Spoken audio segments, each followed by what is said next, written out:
अस्सलामुअलैकुम। Lecture 113 start हो गया जी, कैफ 1 का। और बच्चे माशाल्लाह 50% पे अटेंडेंस आ गई है। और हमने फ्रेमवर्क अभी करना है जिसमें से पर्चा आना है।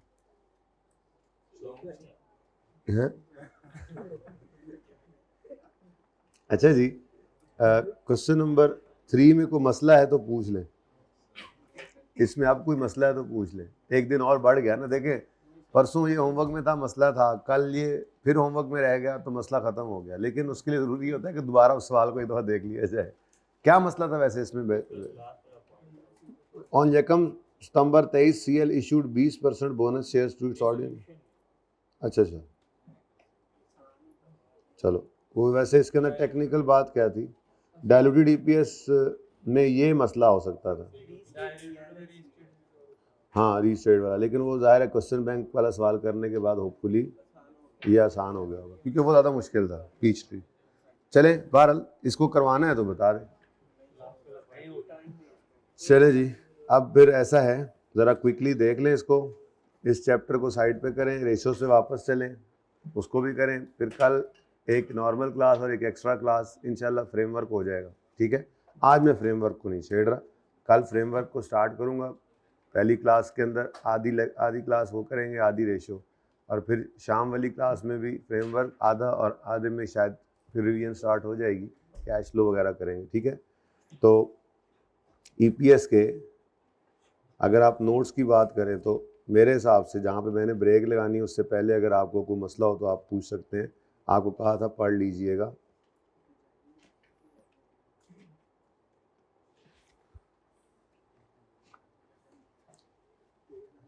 अच्छा, ज़्यादा चीज़ें अब रेशो में रह गई हैं। EPS की चीज़ें ख़त्म हो गई हैं, ज़्यादा चीज़ें रेशो में रह गई। तो रेशो में वापस चले जाएंगे ना इंशाल्लाह।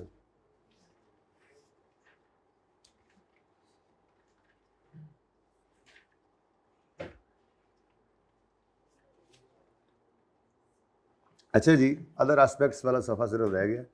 इससे पहले पेज 564 तक कोई क्वेश्चन है तो पूछ लीजिए।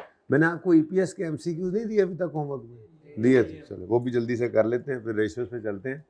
जल्दी करना है आप काम, जल्दी, ठीक है, जल्दी करना है। अदर एस्पेक्ट्स वाला सफ़ा खाली रह गया हमारा, खाली नज़र आ रहा है। इससे पीछे कोई क्वेश्चन है तो प्लीज़ पूछ लीजिए, क्योंकि इसमें जो थ्योरी पढ़ने वाली थी वो मैंने पढ़ाई है। उसके अलावा वैसे पढ़ा दी थी, आपको कहा था जस्ट एक दफ़ा रीड कर लीजिएगा, वो नई चीज़ निकल ही आती है। किसी एग्जाम्पल में निकल आई हो, किसी जुमले में निकल आई हो, किसने सारा पढ़ा हुआ है माशाल्लाह, काफ़ी सारे बच्चे। तो कोई मसला इनमें से किसी चीज़ में तो नहीं आया? चलो अच्छा जी, अदर एस्पेक्ट्स में यूज़फुलनेस EPS की बताई गई। भाई EPS का सबसे बड़ा यूज़ तो ये है कि ये प्राइस अर्निंग रेशो की कैलकुलेशन में यूज़ होती है। प्राइस अर्निंग रेशो किसे कहते हैं? देखें जी, मिसाल के तौर पे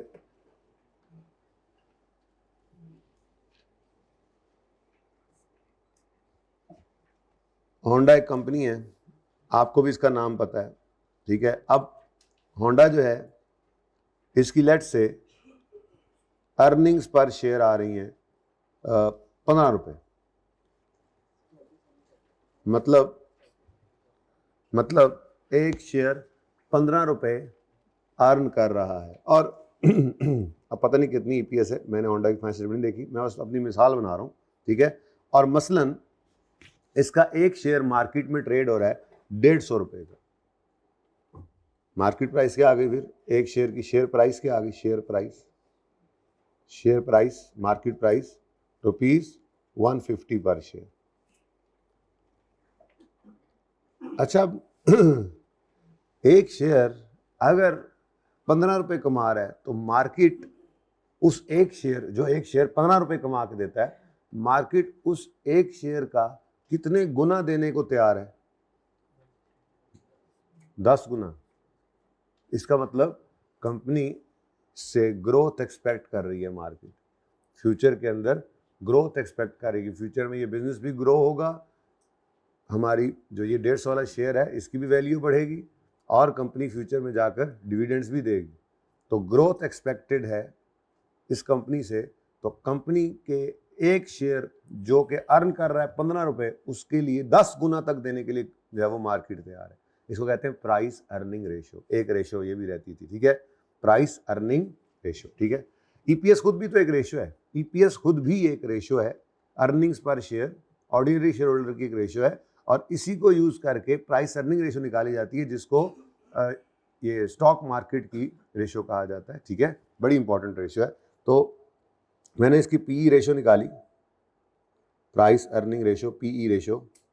तो ये आपने फॉर्मूला तो खुद ही बनाया है, जब आपने मुझे 10 गुना बताया। कैसे बनाया आपने?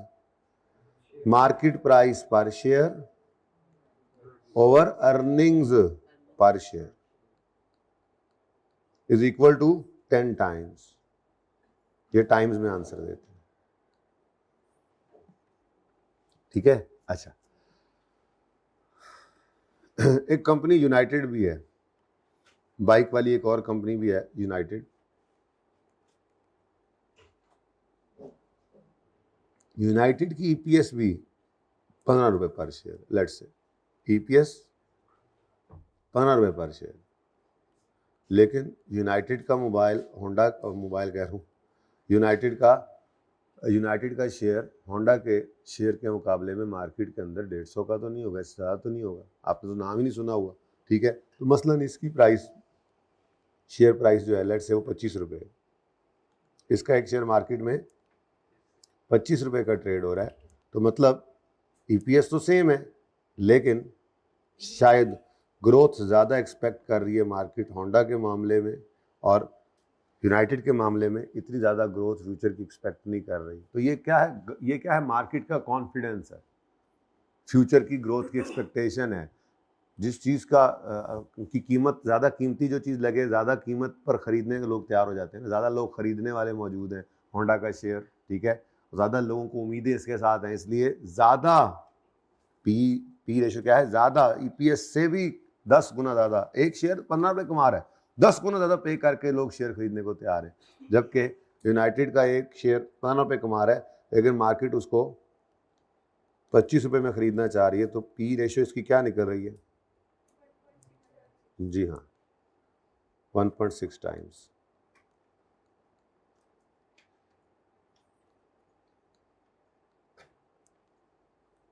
ठीक है जी, 1.6 टाइम, 1.7 कर लो, 6, 9 पत्नी क्या, ठीक है जी। तो इसको कहते हैं जी प्राइस अर्निंग रेशो। यहाँ पर उन्होंने लिखा हुआ है। वैसे ईपीएस की यूजफुलनेस क्या है? ईपीएस क्या है? द ट्रेंड, इंप्रूवमेंट भी हो सकती है और डिटीरियोरेशन भी। ट्रेंड का मतलब क्या होता है? चेंज, ट्रेंड, किधर जा रहे हैं हम? बढ़ रहे हैं ओवर द ईयर्स, कम हो रहे हैं over the years, trend, improvement या deterioration in an entity's published EPS figure is often a reliable indicator of future performance. Often भी साथ ही लिख रहा है, क्योंकि बहुत सारे मसले हैं इसके अंदर। मसले क्या हैं? जो मसले आप सोच सकते हैं पीएनएल बनाते हुए, प्रॉफिट निकालते हुए, अकाउंटेंट जो फनकारियाँ कर सकते हैं, और जो मसले मसाइल, जैसे आपने रेशियोज़ के अंदर पढ़ा था, अभी वहाँ भी लिमिटेशंस पढ़नी है, पॉलिसी चेंज के मसले हैं, इन्फ्लेशन के मसले हैं, ये सारे मसले एज इट इज़ ईपीएस में भी हैं। तो ईपीएस बहरहाल एक रिलायबल इंडिकेटर फ्यूचर परफॉर्मेंस का समझा ज़रूर जाता है, ठीक है, लेकिन इसकी कुछ लिमिटेशंस भी हैं, वो बाद में पढ़ते हैं, ठीक है, इसकी कुछ लिमिटेशंस भी हैं। खैर फिलहाल तो यूजफुलनेस बता रहे हैं। तो कहते हैं जी there are number of reasons for this. क्यों यूजफुल कहा जा रहा है, क्यों रिलायबल इंडिकेटर कहा जा रहा है? EPS measures entities performance from viewpoint of investors. It shows amount of earnings available to each ordinary shareholder. This means EPS take the effect of preference dividend if any into account. It also takes share issue into account. मतलब वो ये कहना चाह रहा है कि सिर्फ profit से तो देखो ना, जैसे अब ये मैंने EPS निकाली, अब होंडा और यूनाइटेड वैसे कंपेरेबल प्रॉफिट्स के हिसाब में शायद ना हो कि होंडा के प्रॉफिट जो वो बिलियंस में आ रहे हों और यूनाइटेड के मिलियंस में आ रहे हों। On the face of PNL नज़र क्या आ रहा हो? बहुत थोड़े प्रॉफिट्स हैं, लेकिन जब अर्निंग पर शेयर निकालते हैं तो हम कहते हैं यार यूनाइटेड भी अच्छा परफॉर्म कर रहा है, इनका भी एक शेयर कितना अर्न करके दे रहा है। तो बेसिकली अर्निंग पर शेयर जो है वो इन्वेस्टर के व्यू पॉइंट से देखती है ये रेशो, ठीक है, और ये अर्निंग्स जो अवेलेबल हैं हर शेयर होल्डर को वो बताती हैं, और ये प्रेफरेंस डिविडेंड को भी ले लेती हैं, और ये शेयर इशू को भी लेती हैं। डायल्यूटेड ईपीएस, अब दूसरी बात कहता है डायल्यूटेड ईपीएस अर्ली वार्निंग देती है, कैन प्रोवाइड हाँ इसके आगे हैं ये लिमिटेशंस के अंदर, इसके अंदर वही मसाइल हैं जब मैंने कहा था आपको कि प्रॉफिट फ्यूचर का मतलब प्रॉफिट आज का उठा रहे हैं और प्रेडिक्शन फ्यूचर की कर रहे हैं, लिमिटेशन है, बट क्या करें। एक अर्ली वार्निंग के तौर पे दिखाती है WTPS can provide an early warning of any changes in investors potential return on their investment due to future share issues. EPS not only help measure entities current financial standing but also help track its past performance. ठीक है, in particular EPS can help investor identify suitable investment options by comparing performance of different entities. To compare financial standing of an entity over the years, कि दो companies को compare कर सकते हैं, इसकी EPS बेहतर है, इसकी कम है। अपनी ही कंपनी के ओवर द इयर्स ट्रेंड को देख सकते हैं कि ये इंप्रूव हो रहा है, डिटीरियोरेट हो रहा है। जैसे रेशियो एनालिसिस में 3 तरह होता था, ठीक है, आप अपने आप से पिछले साल से कंपेयर कर लें, कंपेटिटर से कर लें, इंडस्ट्री एवरेज से कर लें, ठीक है। तो यहाँ पर भी क्या करते हैं जी, सूटेबल इन्वेस्टमेंट ऑप्शन इन्वेस्टर को ढूंढ कर देते हैं by comparing performance of different entities, और कंपेयर करते हैं फाइनेंशियल स्टेटमेंट्स को ओवर द ईयर्स भी, और प्रिडिक्ट करने की कोशिश करते हैं future dividend pay out on their investment as higher EPS means more profitability which suggest entity can increase dividend pay out over time. कहता है EPS मतलब अर्निंग पर शेयर अगर ज़्यादा है, अर्निंग्स पर शेयर ज़्यादा है, प्रॉफिट्स पर share ज़्यादा आ रहे हैं, तो फ्यूचर में भी उम्मीद है कि ज़्यादा आएंगे। तो जब पैसे ज़्यादा आते, बारिश ज़्यादा आती है तो प्रॉफिट ज़्यादा आते हैं तो डिविडेंड, तो वो डिविडेंड पे आउट को प्रिडिक्ट करते हैं यहाँ से देख के लोग। और ये मैंने आपको पहले ही बता दिया, ये असल में मेन बड़ी इंपॉर्टेंस है यही। क्या EPS is an important component of determining PE ratio that is calculated as follows, market value of share divide by earning per share. और PE रेशियो क्या है? PE ratio is often used by investor in making stock market decision.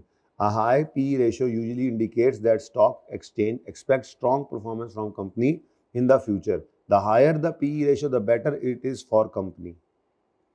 The reliable EPS means reliable PE ratio leading to better informed decisions by, जो EPS जितनी reliable होगी, जितनी बेहतर होगी, जितनी सही निकली होगी, उतनी ही PE रेशियो भी सही होगी। इससे पीछे चले जाओ, EPS का भी यही मसला है, जितना प्रॉफिट सही होगा उतनी EPS सही होगी, जितनी EPS सही होगी उतना बात वहीं पे जाके पहुंचनी है। खैर चले जी,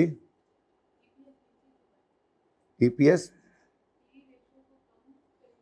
नहीं बेटा, आप उस वक्त तशरीफ ला चुकी थी शायद जब मैंने ये बताया कि 150 शेयर प्राइस है और एक शेयर कमा रहा है हमारा, यानी एक चीज़ हमारी कमाई करके ला रही है। एक शेयर एक इंस्ट्रूमेंट है, ये कमाई करता है 15 रुपये और मैं इसको 150 रुपये का खरीदने के लिए तैयार हूँ। क्यों? मुझे एक्सपेक्टेशन है कि फ्यूचर में, ये डिमांड के ऊपर है, मार्केट प्राइस मार्केट फोर्सेस से डिटरमिन होती है ना। तो हमारे होंडा के शेयर की प्राइस क्यों इतनी ज़्यादा है? EPS उसकी 15 रुपये है, मैं 150 रुपये, आप 150 रुपये, ये 150 रुपये देने पे क्यों तैयार हुए पड़े? 150, पौने 200, 200 मुकाबला चल रहा है, डिमांड ज़्यादा है, क्योंकि हमें एक्सपेक्टेशन है कि फ्यूचर में ये बहुत ग्रो करेगा। जबकि यूनाइटेड भी EPS 15 रुपये कमा रहा है शेयर, लेकिन हम कहते हैं यार बस ठीक है, ऐसे ही क्या है, कम पता नहीं चलेगा, नहीं चलेगा, पता नहीं आगे क्या करते हैं ये। तो इनकी डिमांड इतनी नहीं है, तो मार्केट इनको कितने रुपए पे करने के लिए तैयार है पर शेयर, कितने टाइम्स EPS का, तो वो 1 पॉइंट, ये बेसिकली EPS के कितने टाइम्स कंपनी पे करना चाहिए, मार्केट पे करने के लिए तैयार है आपके शेयर के लिए, EPS के कितने टाइम्स, ये है PE रेशियो। तो कितने टाइम्स किसका जी? Market price. तो आपने मार्केट प्राइस को EPS से डिवाइड करना है, तो आपको पता लगेगा कि ये कितने टाइम्स मार्केट प्राइस है आपकी EPS का। ठीक है, अच्छा जी, कम नहीं कर रही, यूज हो रही है। EPS यूज होती है प्राइस अर्निंग रेशियो की कैलकुलेशन में। ठीक है, अच्छा अब इसकी लिमिटेशंस है, ये लिमिटेशंस रेशियो में पढ़नी है हमने, चलो पहले यहाँ देख लेते हैं, कोई नहीं, थोड़ी सी डिफरेंट ही है। EPS is probably the single most important indicator for entities. कहता है प्रोबेबली सिंगल सबसे इंपॉर्टेंट इंडिकेटर है। अर्निंग पर शेयर फेस के ऊपर लिखा हुआ है, कोई और रेशियो आपके फेस के ऊपर नहीं नजर आती, इसके ऊपर इसे स्टैंडर्ड भी बना हुआ है। P&L के फेस के ऊपर ये रेशियो पड़ी हुई है, P&L के फेस के ऊपर नजर आ रहा है एक शेयर ने इतना कमाया। ठीक है, it is very useful Maihar, कहता है बहुत ही यूजफुल मैयर है, बड़ा ही करामत टूल है ये, बड़ा ही करामत पुर्जा है। When it is used as the starting point for more detailed analysis, लेकिन कब? जब आप कुछ स्टार्टिंग पॉइंट ले रहे हो और डिटेल्ड एनालिसिस फिर आपको करना पड़ेगा। ठीक है, हाउएवर बहरहाल ये बहुत इंपॉर्टेंट है, बहुत इंपॉर्टेंट है, लेकिन इसमें कुछ सीरियस लिमिटेशंस है, संजीदा संजीदा अच्छा, सम सीरियस लिमिटेशंस, ठीक है भाई। देखो कोई भी चीज़ आप इकोनॉमिक्स पढ़ के आते थे सारी थ्योरियों के साथ, वो क्या होता था, अजम्पशंस होती थी, क्या होता था, होती है ना अजम्पशंस, तो लेनी पड़ती हैं, अजम्पशंस लेकर ही काम चलाना। तो भाई ठीक है, इसी तरह से बहुत अच्छी ये ईपीएस बड़ा अच्छा टूल है, बहुत ज़बरदस्त चीज़ है समझाने के लिए आपको। एज अ स्टार्टिंग पॉइंट आप मजीद डिटेल्ड एनालिसिस करें फिर कंपनीज को पकड़ के जिसकी ईपीएस ज़्यादा जिसकी कम है, लेकिन इसकी कुछ लिमिटेशंस भी हैं। बट उन लिमिटेशंस के बावजूद ये एक अच्छा टूल है ना, कि इसके अलावा कोई और है भी तो नहीं हमारे पास। तो लिमिटेशंस ऐसी रेशियो के अंदर भी हैं, यहाँ पर भी हैं, तो लिमिटेशंस बहुत इंपॉर्टेंट हैं, थ्योरेटिकली भी अक्सर पूछता रहता है, ठीक है। तो कहता है not all entities use same accounting policies. तो वही मसला वहाँ पर जो मैंने रेशियोज में बताया था, अगर दो companies different accounting policies use कर रही हैं तो फिर डिफरेंट अकाउंटिंग पॉलिसीज हैं तो डिफरेंट रिजल्ट्स होंगे। रीवैल्यूएशन मॉडल जो यूज़ कर रहा है उसका एसेट इक्विटी ज़्यादा, return on capital employed denominator बढ़ गया तो वो कम होता नज़र आएगा। एक कमी ये, दूसरी कमी एक और भी पड़ती है, ये अब रेशो शुरू हो गया वैसा, ये भी रेशो ही मैंने कहा ना, ठीक है। दूसरी कमी क्या पड़ेगी, अगर एसेट अपवर्ड रीवैल्यू हुआ पड़ा है तो उसकी इंक्रीमेंटल डेप्शन आएगी, जिसने रीवैल्यू जिस कंपनी ने नहीं किया उसकी डेप्शन नॉर्मल वाली आएगी।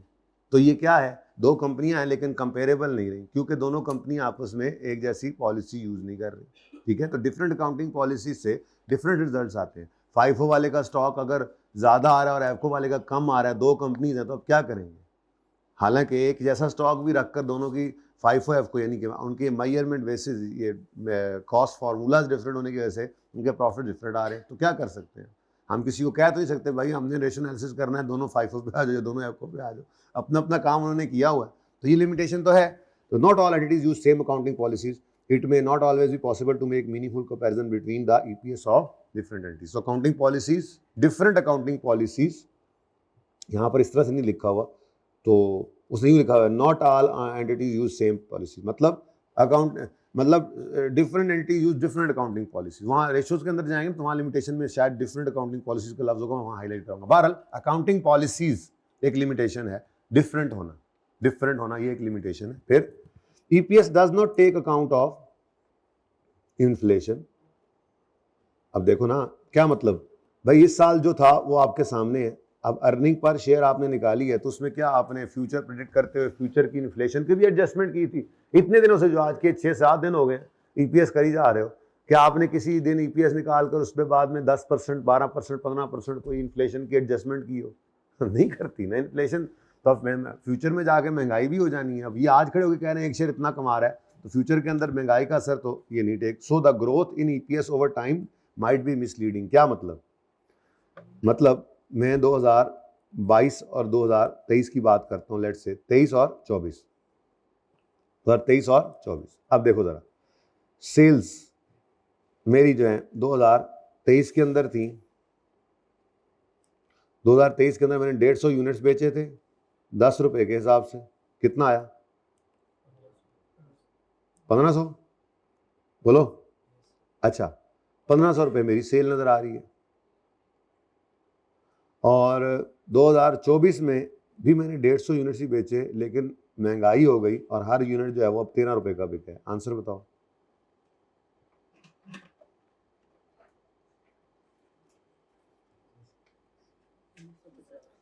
लो जी, अब सेल्स ज़्यादा तो प्रॉफिट ज़्यादा, रेवेन्यू ज़्यादा तो प्रॉफिट ज़्यादा हो जाएंगे ना, ठीक है। प्रॉफिट ज़्यादा तो ईपीएस ज़्यादा, लेकिन क्या एक्चुअल में ईपीएस बड़ी है? मिसलीडिंग है। इसने ये नहीं बताया कि 23 से 24 तक आते हुए इन्फ्लेशन भी आई है। इतनी तो इन्फ्लेशन थी, तो ये इन्फ्लेशन का असर इसमें इतना है, ईपीएस के बढ़ने में, प्रॉफिट्स के बढ़ने में इतना तो महंगाई की वजह से असर पड़ा है। जो हमारी प्रोडक्ट महंगी हो गई, हमने कोई कमाल नहीं किया, हमने कोई तीर नहीं मारा, बस बड़े बड़े चीज़ महंगी हो गई, खरीदी सस्ती थी बाद में महंगी होगी। बताओ जी, इन्फ्लेशन हो गई। क्या उसने ईपीएस ने इसको टेकअप किया था? ईपीएस क्या किसी और रेशो नहीं, वहाँ जाके भी ये पॉइंट आना है। ये मैंने कहा था ना, वहाँ पहले पढ़ लेते तो यहाँ ईजी होता, यहाँ पढ़ रहे हैं तो वहाँ पे हेल्प मिल जाएगी, क्योंकि ये भी एक रेशो है। लिमिटेशंस बहुत इंपॉर्टेंट है। आपने देखा पास पेपर्स के अंदर अक्सर उसने पूछा हुआ है, एमसीक्यू में भी आ सकता है, एज अ पार्ट बी सी छोटी सी वो 2-3 नंबर की थ्योरी पूछ सकता है कि लिमिटेशन बता दो 3-4। तो ये दो लिमिटेशन तो आपके सामने आ भी गई। पहली डिफरेंट अकाउंटिंग पॉलिसीज, दूसरी रेशियोज जो है वो इन्फ्लेशन को इन्फ्लेशन का इफेक्ट नहीं लेती, ठीक है। तो ये मिसलीडिंग है ना, एक तरह से मिसलीडिंग है। बता रहे हैं सेल्स बढ़ रही हैं, नीचे जाके प्रॉफिट्स भी बढ़ रहे हैं, लेकिन कोई आपने तीर नहीं मारा सिवाय इसके कि महंगाई हो गई। अब चीज़ महंगी हो गई, आपने तो कोई अच्छा परफॉर्म नहीं किया, चीज़ महंगी करने में आपका क्या कमाल है, लेकिन आपकी ईपीएस बेहतर आ रही है क्योंकि आपके प्रॉफिट्स बढ़ गए। मिसाल चीज़ मैं मसलन कह रहा हूँ ना, अब ये सारी मसलन के साथ ही बातें कि ये किसी जरूरी तो नहीं हर जगह पे आए, कहीं पे आ भी सकता है, कहीं पे नहीं भी आ सकता, लेकिन एक मसला तो है कि चीज़ खरीदी थी मैंने, सामान सस्ता खरीदा था और रेट बढ़ गया। अब अल्लाह माफ़ करें, यहाँ पे फिर क्या करते हैं, वो सस्ता खरीदा हुआ भी नए रेट पे बेचते हैं। अब खुद प्रॉफिट का मार्जिन बढ़ गया, स्टॉक कर लिया था इन्होंने, ठीक है। अब ये क्या है, मिसलीडिंग नहीं है तो और क्या है, कह रहे जी परफॉर्मेंस बढ़ी है, परफॉर्मेंस नहीं बढ़ी, वहीं के वहीं आप, मिसलीडिंग। क्यों? क्योंकि इन्फ्लेशन का इफेक्ट इसने नहीं लिया। Next, EPS measures entities profitability but this is only part of entities overall performance. Cash flows को तो देखते ही नहीं है, can be just as important as its profits and more essential to its immediate. इसीलिए मैंने रेशियोज के अंदर ना कैश भी डाल दिया था। आपको याद है? आपको नहीं याद तो मैं ओपन करके दिखा देता हूँ सफ़ा। आपको मैंने कैश, हालांकि आपकी किताब के अंदर उसने नहीं डाला हुआ था कैश के बारे में, वो कैश फ्लो के अंदर जब ये ग्रिड बनाता है ना, ये उसमें सिलेबस के अंदर बात कर रहा था, तो वहाँ पर बात साथ ये भी करता है कैश फ्लो की यूज़फुलनेस भी बताओ। तो कैश की कमेंटिंग मैंने आपको ऐसे नहीं कि बराए नाम कमेंटिंग कही थी करनी, मैंने आपको कहा था कि बाकायदा देखो कैश आया, ये नहीं कहना कैश बढ़ गया। मैंने वो जुमला भी लिखा हुआ था वहाँ पे कि सिर्फ ये कह देना कैश बढ़ गया, ये कोई इतनी ज़बरदस्त बात इसमें नंबर मिल जाए। देखो कैश कहाँ से आया, कहाँ कहाँ गया, और जो कैश बढ़ा है, अगर ये बढ़ा है तो क्या ये हमारी परफॉर्मेंस की बदौलत बढ़ा है या ओनर्स घर से पैसे लाए या बैंक लोन दे गया। तो कैश तो बिजनेस के अंदर दो तरीके से बढ़ सकता है ना, या किसी ने इन्वेस्टमेंट कर ली ओनर्स ने, या डेट होल्डर्स ने, लेंडर्स ने पैसे दे दिए, उधार दे दिया, या फिर बिजनेस ने प्रॉफिट्स कमाए। तो बेहतर वाला कौन सा है, कैश का बढ़ना, जो हमारी परफॉर्मेंस, हमारी मेहनत की वजह से हमारी परफॉर्मेंस अच्छी हुई और हमारी कंपनी ने कमाया।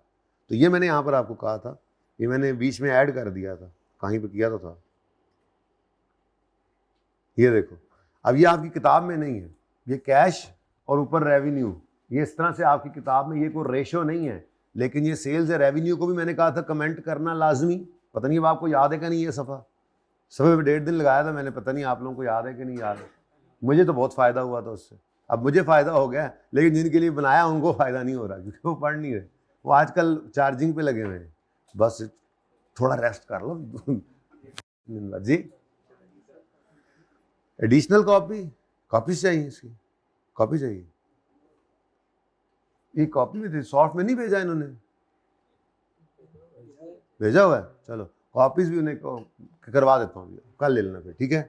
अच्छा जी, सुनो सुनो सुनो सुनो सुनो सुनो और सुन लो यार, यहाँ पे क्या लिखा हुआ, देखो यहाँ पे क्या लिखा हुआ, as well as working capital it is also useful to comment on any movement in cash.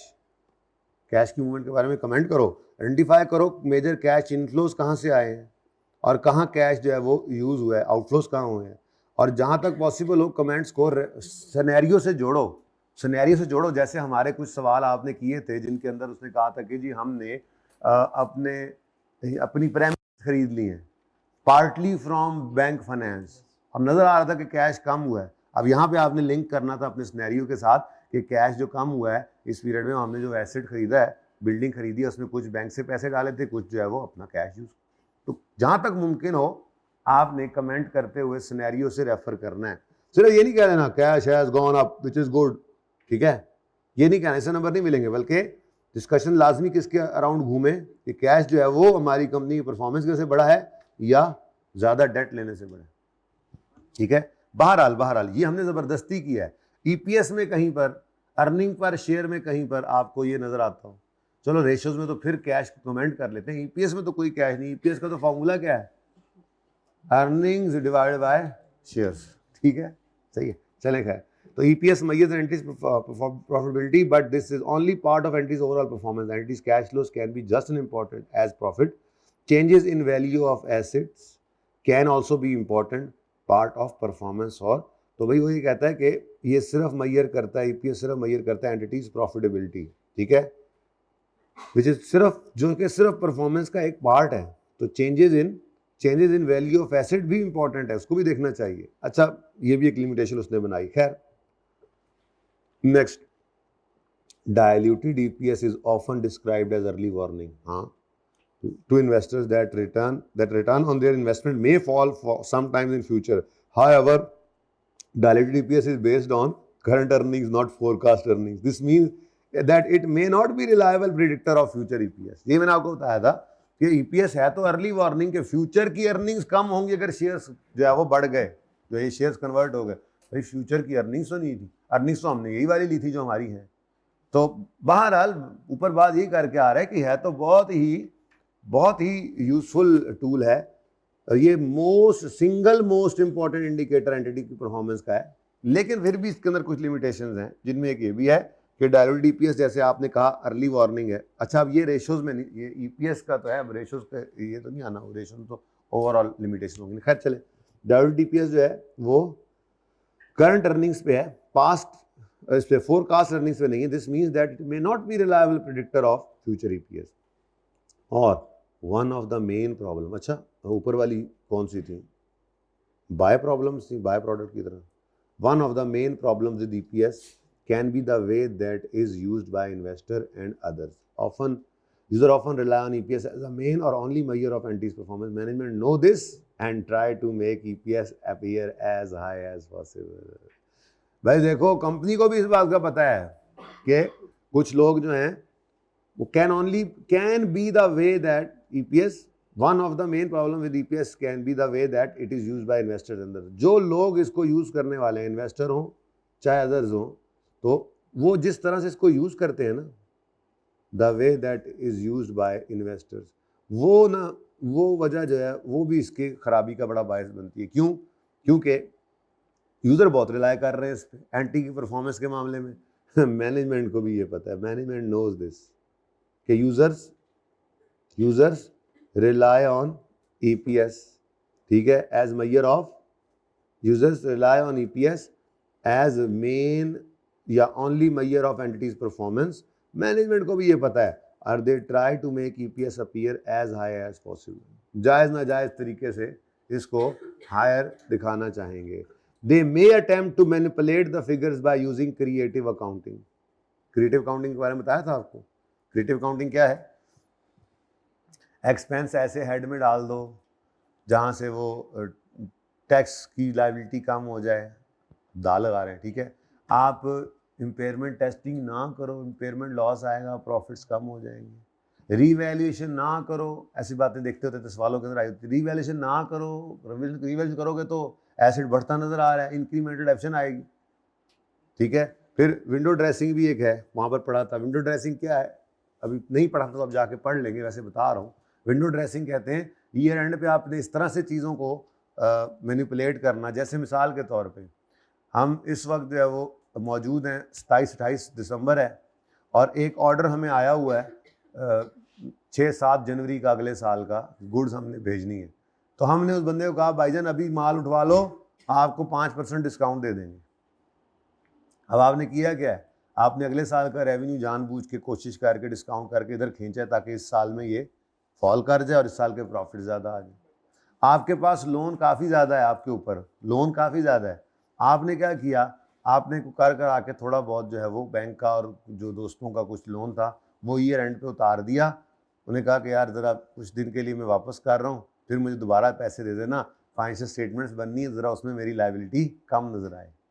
ये क्या है, विंडो ड्रेसिंग, इस तरह के कामों कहते हैं, ठीक है। एनीवेज, तो ये सारी चीज़ें क्रिएटिव अकाउंटिंग करके प्रॉफिट्स को छेड़ने की कोशिश करेंगे। प्रॉफिट्स को छेड़ेंगे तो ईपीएस छेड़ेगी। They may also make decision which increase EPS in short term but which damage entity in the, जैसे पाकिस्तान के अंदर करते हैं आके जो हुकूमत आती है, ऐसे काम करते हैं जल्दी जल्दी कुछ रिजल्ट नजर आ जाए। लॉन्ग टर्म डिसीजन है ही कोई नहीं, बस आए और ऐसे ऐसे काम किए जल्दी जल्दी जिससे फटाफट कुछ तो कुछ नजर आ जाए। 5 साल बाद क्या होना है, 10 साल बाद क्या होना है, कोई इकोनॉमिक प्लान, कोई नथिंग। तो कंपनी भी क्या, मैनेजमेंट भी क्या करती है, ईपीएस को बेहतर करने के लिए शॉर्ट टर्म में ऐसे काम करेगी जिससे ईपीएस बेहतर हो जाए, लेकिन कंपनी की लॉन्ग टर्म प्रॉफिटेबिलिटी को इम्पैक्ट पड़ रहा होगा, ठीक है। तो ये जनाब एक मसला है। तो entity knows this and try to management try to make EPS as high as possible and may attempt to manipulate the figure by using creative accounting. ठीक है जी, तो ये भी एक लिमिटेशन है. ओके लोडर ले जी. अब इस चैप्टर की थ्योरी की हद तक मेरी तरफ से कोई चीज़ पेंडिंग नहीं है. अगर कोई मसला है तो आप पूछ सकते हैं. ये अब ना असल में हम वापस से रिवर्स चल रहे हैं ना, तो अब जब इधर से रिवर्स जाना है तो इसके पल्ले कुछ नहीं छोड़ना, फिर पीछे जाना, वापस दोबारा थोड़ी आया जाता है. ठीक है इंशाल्लाह. क्वेश्चन 1 हो गया, 2 हो गया, 3 4 5 6 हो गया. उससे आगे वाले करने की ज़रूरत नहीं है. यहाँ से 8वां मैंने 9वां मैंने 8वां ABC ये मैंने करवा के EPS पे ले गए थे. ठीक है, तो 7वां ज़रूरत नहीं है वैसे करने की, उससे बहुत अच्छे सवाल आपने कर लिए. खैर 9th 10th अब मैं यहाँ से नहीं करवाता होता नॉर्मली. इस दफ़ा तो बिल्कुल नहीं छेड़े, बल्कि आपको और तरतीब पे चढ़ा. आपके सामने आपने सारे सवाल, ज़्यादा सवाल बल्कि आपने खुद ही किए हैं मुश्किल वाले. यार ये आज ठंडा ज़्यादा कर रहा है या बाहर मौसम ज़्यादा अच्छा हो गया? ज़्यादा ठंडा हो गया. थोड़ा सा इसको ना 23-24 से कर दो. ये बच्चे ऐसे ही, मौसम ऐसा नहीं है. मैं तो चलो हुण मार पै भी गए थे, मुक जाना इन्होंने सैशन. ये ना हुण पै जाना, इन्हों का टाइम शुरू हो रहा. छुट्टियाँ कहाँ है, इसलिए चल रहा है, फिर चिल्ला है, फिर हमारी छुट्टियाँ नहीं होती हैं, फिर वापस आना है, चिल्ले से वापस आना है. 2 दिन बाद अगला सेशन है. वो वाला चिल्ला नहीं है, जमात से जाना है. अच्छा जी, मेरे पास मोक्कल नहीं है. ये थोड़े मोक्कल है मेरे पास, सारी तो मोक्कल है. कहीं पे भी निकल के चले जाओ मार्केट में, कहीं पे भी निकल आते हैं वहाँ से मोक्कल बड़े जी. आपसे मिलना यार मैंने.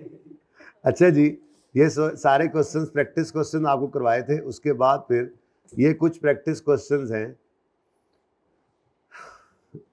जिनमें से मैंने कुछ एक होमवर्क में दे दिए थे, बाकी अब रह गए थे. जो मुझे इनमें से अभी मुनासिब लगेगा कि वो आपको करना चाहिए, ठीक है, तो वो मैं आपके रिवीजन प्लान में डाल दूंगा. ठीक है, बाकी आपने जितने सवाल कराए हैं उसके अलावा फ़िलहाल अब सवाल ज़्यादा नहीं करने इसमें. ठीक है, ओके. अच्छा जी, पास पेपर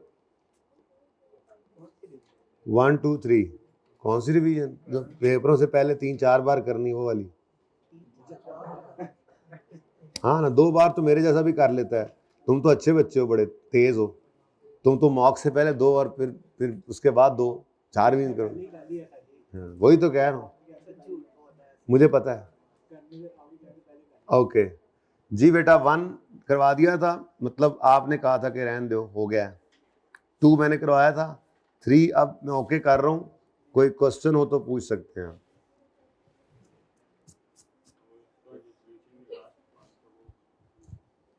यार सोल्यूशन का लास्ट पॉइंट देख ले. सोल्यूशन का लास्ट पॉइंट कौन पूछता है? क्वेश्चन का लास्ट पॉइंट मतलब ये क्या करना है इसको? क्या हुआ? तो रीस्टेट क्यों हो रही है? कन्वर्टेबल एलिमेंट, कन्वर्टेबल बॉन्ड्स नहीं होंगे. ये तो रीस्टेट होगी तो राइट इशू की वजह से होगी. देख लो क्या हुआ क्या. अच्छा, वो ये कन्वर्टेबल बॉन्ड कैसे रीस्टेट नहीं हो रही? असल में बेसिक रीस्टेट हुई है ना. जब बेसिक EPS रीस्टेट हुई है तो उसी के वही स्टार्टिंग पॉइंट होता है. बेसिक रीस्टेट हुई होगी या प्रॉफिट छिड़ गए होंगे, मैंने नहीं देखा सवाल, आपने देखा है, या राइट इशू हो गया होगा, बोनस हो गया होगा, कंसोलिडेशन आ गई होगी, स्प्लिट हो गया होगा.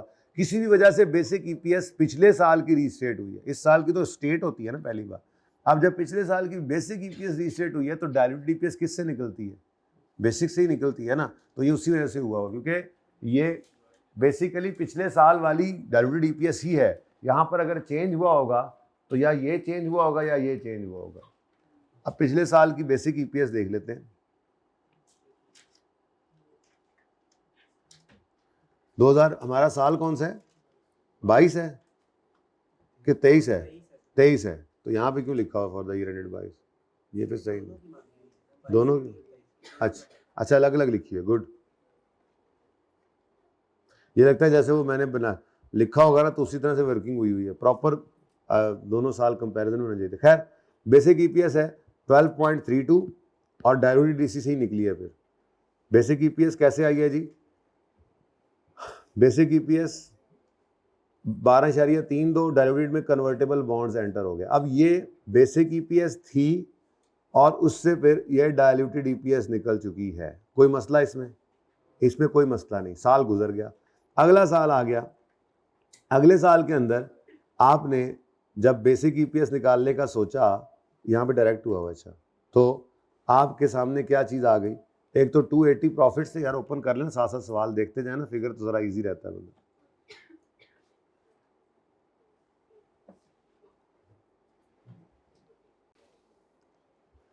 ओके, 2023 का प्रॉफिट आ गया 280। आप सही नजर आ रहा है ना, ये 280 का प्रॉफिट आ गया ये। लेकिन ये देखो, ये था 2022, 25 मिलियन शेयर्स तो आउटस्टैंडिंग थे ना यकम जनवरी 22 पे, इनको साइड पे कर दो। फिर 22 के अंदर कन्वर्टेबल बॉन्ड्स आए। कन्वर्टेबल बॉन्ड्स हैं तो डाइल्यूटेड ईपीएस में यूज होने हैं, और हो भी गए। 22 गुजर गया। अच्छा, अब 23 में भी ये नहीं हो गए। कल भी इधर से एक सवाल आया था स्टूडेंट का, 23 में ये हो नहीं गए कन्वर्ट, इसीलिए 22 में कन्वर्टेबल थे तो 23 में भी कन्वर्टेबल ही रहेंगे। हाँ, ये एक इंपॉर्टेंट बात यहाँ पर क्या थी? The bonds carry interest at the rate of 18 payable 31 में। Every 2 bonds are convertible in 3 ordinary. अच्छा, यहाँ पर तो एक ही है, ठीक है। अब ये डाइल्यूटेड में यूज होना था और हो गया, ठीक है। उसके बाद 3 विकेट ले गया नवाज। अच्छा, सुभान अल्लाह। उसके बाद 3 विकेट ले गया नवाज। सुभान अल्लाह, सुभान अल्लाह जी। ऑन यकम जनवरी 23, अब बात आगे निकल गई, 23 में पहुंच गई है। 22 तो यहाँ तक था, 23 में। अच्छा, अब 23 में भी ये होना है डाइल्यूटेड के अंदर, ठीक है। ऑन यकम जनवरी 23, 6 मिलियन 16% क्यूमुलेटिव प्रेफरेंस शेयर्स, ठीक है जी, ये इशू किए हैं, ठीक है। अब ये क्यूमुलेटिव प्रेफरेंस शेयर्स हैं, और कौन से वाले हैं? तो इसलिए 6 मिलियन है, हर एक की वैल्यू 50 है, तो 6 ये क्वांटिटी है, क्वांटिटी, ठीक है ना। ये क्या है? क्वांटिटी। ये नंबर ऑफ शेयर्स हैं, इनको क्या करना है? 50 से मल्टीप्लाई, और आंसर को 16 से मल्टीप्लाई। लेकिन टैक्स रेट एप्लीकेबल जो है वो इस पर नहीं लगेगा, अनलेस के वो कह दे कि ये इरिडीमेबल जो है, इनका प्रेफरेंस डिविडेंड है वो अलाउेबल टैक्स डिडक्शन है। तो यहाँ पे कहीं लिखा नहीं होता, आई थिंक नहीं था ना। बोलो, ये सवाल करा दूं? अच्छा, अब देखो यहाँ पर ईपीएस निकालने के लिए 22 के अंदर, अब ये नहीं जाके जो है वो 22 को हिट करेगा, ये 23 में ही आए हैं, तो 22 में नहीं थे, तो 23 के अंदर। और 23 में मैंने कहा था अगर ड्यूरिंग द ईयर आ जाए तो फ्रैक्शन लगेगा, याद है। अब ये तो साल के पहले दिन आ गए, लेकिन इंटरेस्ट सेविंग आपको मिल गई ये 48 ही बनता था। जल्दी से कर लो, जल्दी से 6 इंटू 50 इंटू 0.16, पूरा साल 48। चलो, ये जनाब बेसिक ईपीएस निकालते माइनस हो गया। लेकिन ये जो यकम मई वाले थे ना, अच्छा ये तो राइट इशू है, यकम मई पे क्या हो गया? Right issue. अच्छा, अब ये भी कहाँ जाने? डाइल्यूटेड में, और ये दूसरे साल में है, पहले में नहीं है, ठीक है।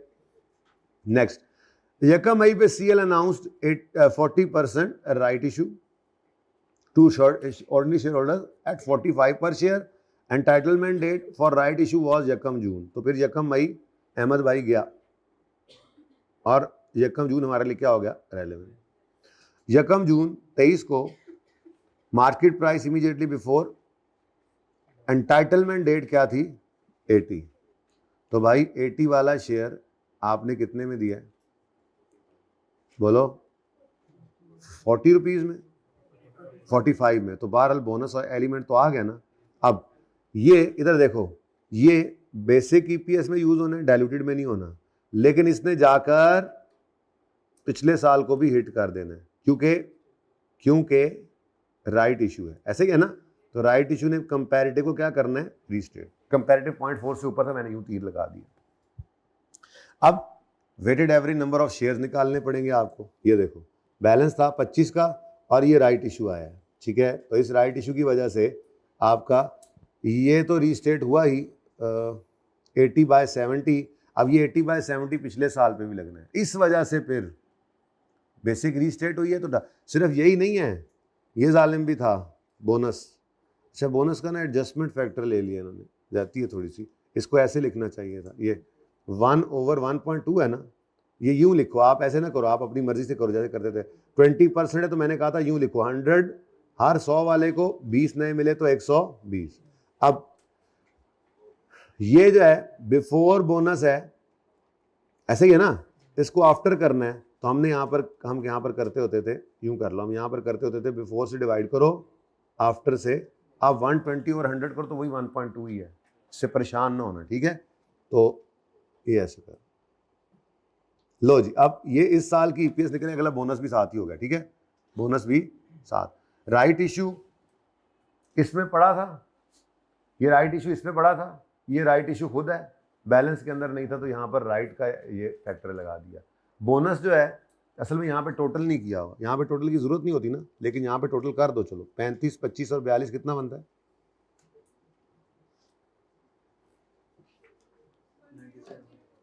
102 थे टोटल, ठीक है। तो 102 में तो मैंने कुछ नहीं करना होता, ठीक है। 102 शेयर्स एंड पे टोटल आ जाते थे, ठीक है, इसका कुछ नहीं करना, अनलेस के कोई बोनस अगले साल का अनाउंस हो जाए तो इस पर भी लगा देते थे फिर हम। वो एक सवाल किया था हमने, ठीक है, वो भी याद रखना क्योंकि उसने किताब में लिखा हुआ है पॉइंट, तो अब और सवाल में भी रखा हुआ है, तो क्या कर सकते हैं। खैर एनीवेज, अब ये क्या हो गया जी, weighted average number of shares आए, ये weighted average number of shares आपके यूज हो गए, ठीक है। अच्छा, ये आगे वर्किंग हुई है, यही हमने ये इसी से निकाला था ना 48, बस ठीक है, इसको साइड पे वैसे तंग कर रहा है। अब देखो 280 माइनस, असल में यूज़र फ्रेंडली नहीं था ये सोल्यूशन, इसलिए अहमद भाई परेशान हुए। 232 बटा 38.79, तो ये आपकी आ गई बेसिक ईपीएस। और डाइल्यूटेड ईपीएस के लिए क्या करना है भाई, डाइल्यूटेड ईपीएस कितने गई के लिए, ये 2023 में डाइल्यूटेड ईपीएस के लिए पहले वही बेसिक ईपीएस आपने रख ली, फिर आपने प्रेफरेंस शेयर्स और कन्वर्टेबल बॉन्ड्स दोनों किए हैं, लेकिन उसकी रैंकिंग करनी पड़ी।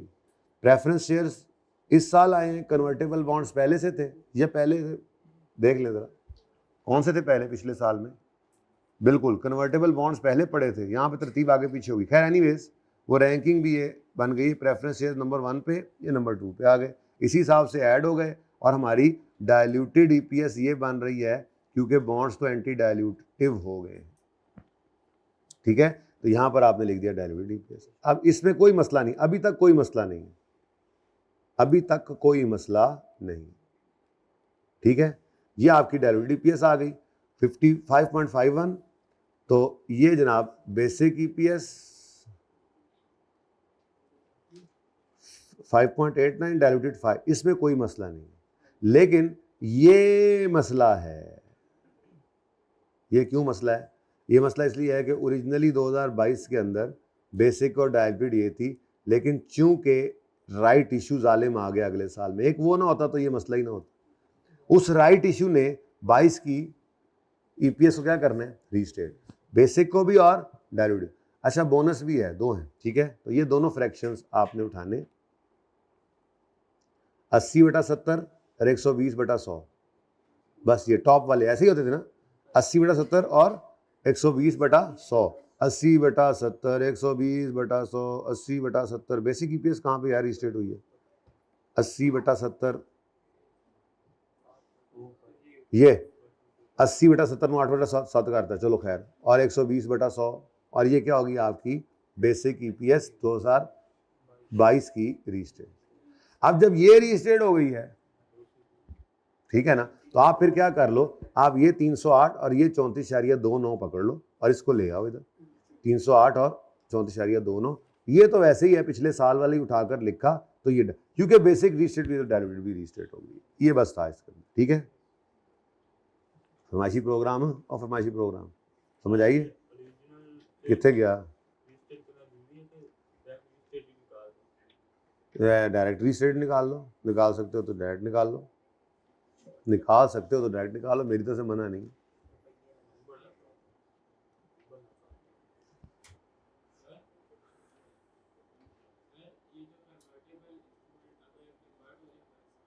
तो शेयर बन जाएगा,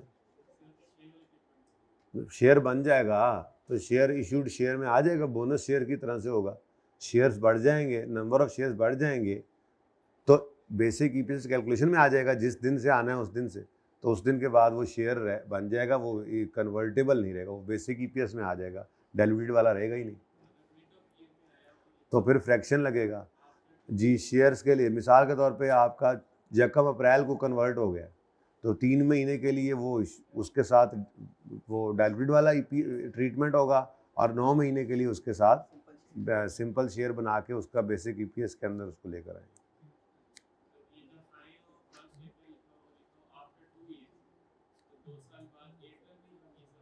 जी जी वैसे।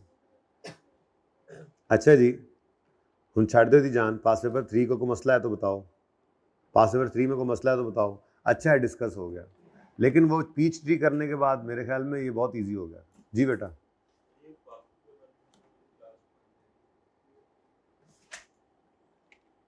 जी जी हाँ, मतलब शेयर ऑप्शन से शेयर नहीं बने, मतलब ये 21 में भी एक कन्वर्टेबल इंस्ट्रूमेंट थे और 22 में भी कन्वर्टेबल इंस्ट्रूमेंट है, इसलिए दोनों साल में इसको डाइल्यूटेड में यूज़ किया। लेकिन वो सिर्फ ये मामला हुआ है कि पहले साल के अंदर डाइल्यूटिव थे नहीं है, इस वजह से फिर यूज़ नहीं हुए। ठीक है,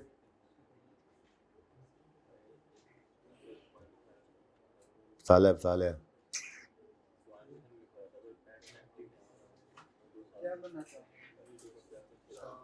4 आउट है उनके। मोहम्मद नवाज विकटा लै गया, मैनू को खास पसंद नहीं वैसे, लेकिन खुश दिल से फिर भी ज़्यादा अच्छा है, लगता है मुझे।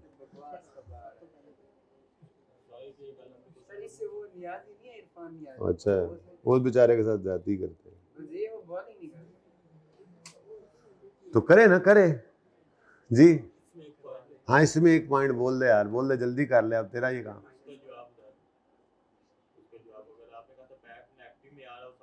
ओ हाँ,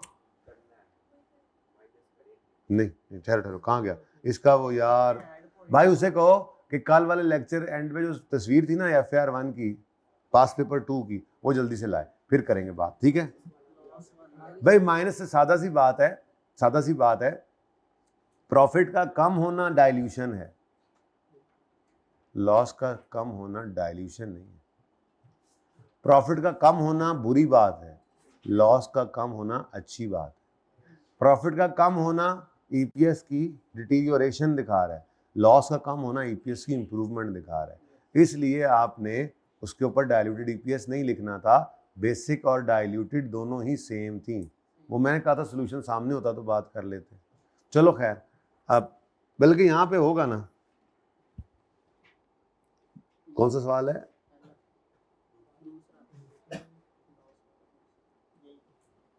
लॉस पर शेयर, बेसिक भी, हाँ ये बेसिक और डाइल्यूटेड यही रहना है, क्योंकि अगर आप इसको डाइल्यूटिव इंस्ट्रूमेंट इस पे डालते हैं, अगर तो ये लॉस हो जाता ना 5, तो फिर मैं कहता कि बेसिक है 4, बस रहने दो, हो गया काम, ठीक है चल रहा है।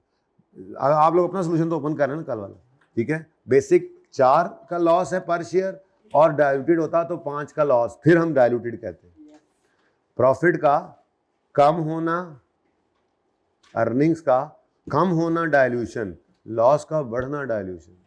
अर्निंग्स का बढ़ना बेहतर, लॉस का कम होना बेहतर, वो सिर्फ प्रॉफिट की तरफ आता है, ठीक है।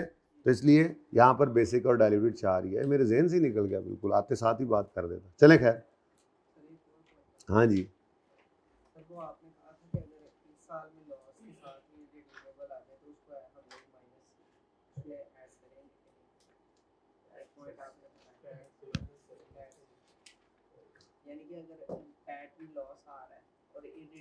बेटा देखो ना, वो तो आप खुद सोच लो, वो कोई सवाल नहीं, वो देखो ना वैसे है, पैट है, पैट में से लेट से 25 रुपए का पैट है, और उसके बाद ये लॉस है, इसने आगे जाना है रिटेन्ड अर्निंग्स में, ठीक है। अब अगर तो इरिडीमेबल प्रेफरेंस डिविडेंड है तो आप क्या करोगे, इस लॉस को बढ़ाओगे, अगर वो क्यूमुलेटिव है जैसे मिसाल के तौर पे, या अल्टीमेटली फिर रिटेन्ड अर्निंग में से भी निकलना है, तो वो लॉस उल्टा बढ़ जाएगा। तो आना चाहिए असूली तौर पे। असूली तौर पे क्या होगा, आपका प्रेफरेंस डिविडेंड पैड में से माइनस को से कम करता है, लॉस में जाकर माइनस माइनस जो आप कल कह रहे थे, तो कल मैं छेड़ नहीं रहा था इस बात को, वो ऐड होकर उसको बढ़ा देगा, क्योंकि अल्टीमेटली जाना तो इसने रिटेन्ड अर्निंग में से निकलना ही है, बांटना ही है। लेकिन ऐसा नहीं होगा नॉर्मली सवालों के अंदर। वैसे भी सवाल आ गया लंबा, टेंशन ना लो, बस कर दो यार, इसकी बस कर दो। रिसेंट टाइम में भी इसका सवाल है, वो भी करना है अभी, अभी ईपीएस और भी होनी है, मैं नहीं बताऊंगा।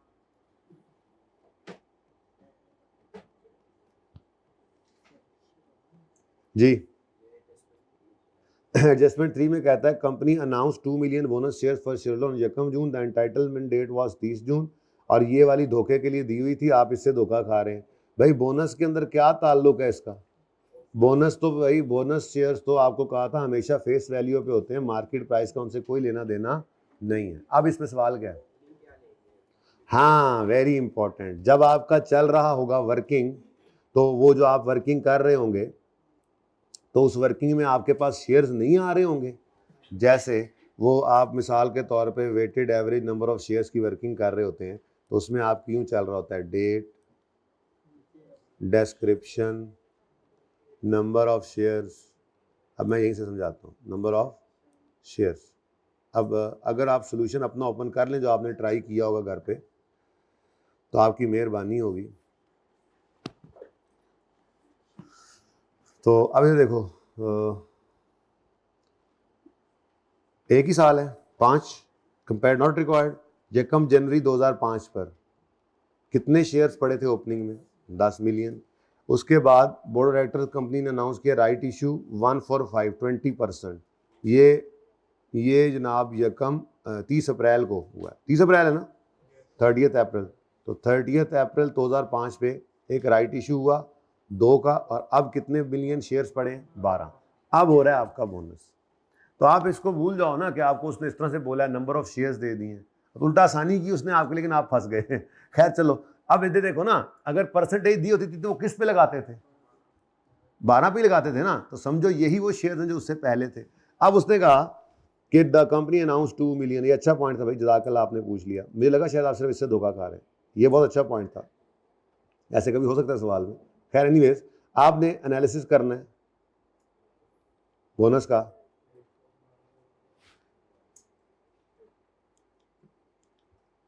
ऐसी बातें एमसीक्यूज में काम आ जाती हैं बहुत। अच्छा जी, बिफोर, न्यू और आफ्टर करते हैं आप। तो उसने क्या कह दिया जी? उसने कहा जी, इधर देखो, यहां पर तो इजी हो गया। उसने कहा किस दिन 30 जून, यकम जून में 30 जून पे एंटाइटलमेंट। एक और आउट 30 जून 2005। बोनस सर्फ एक्सेल नहीं, बोनस 2 है। चलो, और ये फिर टोटल हो गया 14। अब यहाँ पे आपने फ्रैक्शन लगाया होगा, यहाँ पे लगाया होगा, यहाँ पे, वो मामला कोई मसला नहीं है। मसला तब आया जब आपने वो वापस करना था, इनको पहले दिन से ज्यूम करना था, तो बिफोर और आफ्टर करते थे। हर सवाल में ऐसे किया था। अब यहाँ पे नवा कट्टा खुल गया, कोई कट्टा नहीं खुला था। असल में आपको उसने 2 नए शेयर्स बता दिए थे, और पहले आपके सामने वर्किंग के अंदर 12 पड़े हैं, तो इसका मतलब ये बाद में कितने, तो ऊपर नज़र भी आ रहा है। देख लो भाई, रेशो ही बनती है, परसेंटेज ही बनती है। रेशियो परसेंटेज है कि आप जो मर्जी कर लें, क्वांटिटी ले लें, तब भी बात। आप एक शेयर के हिसाब से भी ये चला सकते थे कि हर 6 शेयर रखने वाले को एक नया शेयर इशू हुआ तो 7 लेकर गया। ये रेशियो थी। यही नंबर ऑफ शेयर्स मिलियन में बता दी, यही परसेंटेज में भी आ सकता था। ठीक है, 6 वाले को 1, तो 1/6 करो। वो यूं भी दे सकता था। बोनस इशू जो है वो कितना, 1/6 कितना बना? 16.667। बात तो एक ही होती है। ठीक है, एनीवेज अब आपने कहना था, अरे ओ भाई 12, तुम बिफोर बोनस हो, तुम्हें आफ्टर होना पड़ेगा। बिफोर से डिवाइड आफ्टर से। अरे ओ ओपनिंग, तुम भी ऐसे ही हो। और सवाल खत्म। अच्छा सवाल था ये, इसीलिए दिया था होमवर्क में। पहला ठीक है, करने की जरूरत नहीं है। ओके, अब ये कितने बच्चों ने किया था? जिन्होंने नहीं किया था वो सुन लें, बड़ा अच्छा सवाल था ये। भाई के सवाल के बाद देखें, एक ऐसी बात थी, कोई ना कोई चीज़ नहीं बंदा सीख ही लेता है। जब होमवर्क में सवाल दिया जाता है ना, तो कर लेना चाहिए। जी जी बेटा क्या ले? ये देखो ना, बोनस से पहले कितने शेयर्स थे, तो फिर बिफोर में क्या लें? 14 ले लें। मैं बिफोर देखो, मैं कह रहा हूँ कि अगर ये लिखता कि 16% बोनस इशू हुआ है, तो किस पर परसेंटेज लगती होती है? और फिर यहाँ पे यही कहते हैं ना, हर 12 वाले को 2 नए मिले, या हर यूँ अगर 16% होता तो हम कहते हैं हर 100 वाले को 16.67 नए शेयर मिले। ऐसे नहीं कहना, ऐसे कह लो हर 6 वाले को 1 नया मिला। हर तरह से बात वही है, लेकिन बस ये पहले उसने नंबर ऑफ शेयर्स दे दिए, उल्टा आसानी की, वो हमें मुसीबत पड़ गई, क्योंकि पहली बार आया था। इसलिए ये सवाल कर लेना चाहिए। किया था दूसरों के सवालों में सवाल, कुछ सवाल करना है आगे कल आपने, ये सारे होंगे नहीं अब तो वैसे नए इतने जी। बेटा दोबारा बोलें। Further right issue was made in proportion of 1/4। पहले तो इसका बताओ क्या था, 25%। On October 31 at a premium of 15 पर share. This is not price, issue price is something else. Issue price तो आप फेस वैल्यू ढूंढनी पड़ेगी। सवाल में है, सवाल में है कहीं, कहाँ लिखी में दिखाओ। ये ऑर्डिनरी शेयर ₹10 ईच, तो इशू प्राइस बनी 10 + 25। ये तो हमने पहले किया हुआ स्टेटमेंट चली कुटी में किया था। वही वही वही हाँ। अब इस मसला क्या है बेटा? अच्छा ये मसला है, नहीं मैंने गलत निकाला है, हद हो गई। 13वां सवाल, तीसरा सवाल, ये तो मैंने खुद कराया था बचपन में। इसमें ये पॉइंट अच्छा था, ये पॉइंट अच्छा था ये, क्योंकि ये पॉइंट वैसे मैं बार बार कह रहा हूँ IAS 10 का पॉइंट है, FAR 2 में आपने पढ़ना है। लेकिन अब मैं क्या करूँ, ICAP ने अपनी किताब में इस पॉइंट को रखा हुआ है। वो जो मैंने रीस्टेटमेंट वाला पॉइंट पढ़ाया था, तो अर्निंग का रीसेट होना तो फिर समझ आता है, weighted average number of ordinary shares का रीसेट होना भी समझ आता है, bonus separate consolidation right during the year हो जाए। लेकिन जो अगली लाइन उसने डाल दी थी ये थी, तो वहां से बाद में पढ़ा, यहाँ से पहले अप्लाई किया, समझ आ रही थी। फिर ये सवाल उसने क्वेश्चन बैंक में डाला हुआ है, तो फिर मैं कैसे इसको छोड़ दूँ? हालांकि ये टेस्ट नहीं कर सकता वो, हम बहुत शोर मचाएंगे, लड़ाई करेंगे जाके ICAP से, IAS 10 तुमने अगर कैसे टेस्ट कर लिया है। लेकिन अब क्या करें, किताब के अंदर ICAP का दावा है, किताब से बाहर नहीं जाऊंगा, तो किताब में जो लिखा कम से कम वो तो बंदा कर ले, तो इसलिए हमने कर लिया था। मसला नहीं है वैसे, समझ आ गया था, कोई नहीं, आगे काम आ जाएगा। 4th आपने कहा था जी हमें कोई जरूरत नहीं करने की, आपके करवाने की, फिर भी कोई सवाल है तो पूछ लें। हालांकि मैं ये लेक्चर में डालने लगा था, फिर मैंने कहा टाइम ज़ाया करेंगे खामखा, इतना आसान सवाल है ये खुद कर लेंगे। फिर भी अगर ज़रूरत महसूस हो रही है तो ये आज लेक्चर में डाल सकता हूँ। ओके, लिया नहीं अभी? क्यों नहीं? दूसरे का 5वां भी नहीं लिया लेक्चर? एंड पे जाके आंसर ओपन करके देख लेना था कि तुमने कैसे किया, वहां पे कैसे, और आंसर वहां से मैच करना था। बुक वाला हो रहा था ना, लेक्चर वाला भी कर लेते, बस इतना तो कर लिया करो। एंड पे जाके लेक्चर का सोल्यूशन देख लिया, हाँ यार अच्छा यार सही है, सही बेहतरीन, ठीक है हमारा फॉर्मेट, ऐसे ज़रा तसल्ली के लिए, ठीक है चलो वेरी गुड। लो भाई, ब्रेकिंग न्यूज़, अहमद को EPS समझ आ गया, NPO का क्या हाल है अहमद? अब वो भी समझ आ गया, वो तो पुराना हो गया। जदीद चीज़ ज़रा लजीज भी होती है, परेशान भी करती है, ठीक है। अच्छा जी, लेकिन जदीद के साथ लड़ाई करने वाले निकल भी जाते। लो जी, MCQs पे आ जाओ, पार्ट 2 भाई यहाँ से शुरू करें, क्योंकि मैंने ना ये 23 MCQs 10 मिनट में करना है, मन्नू नहीं पता वो है क्या। पार्ट 2 शुरू करो।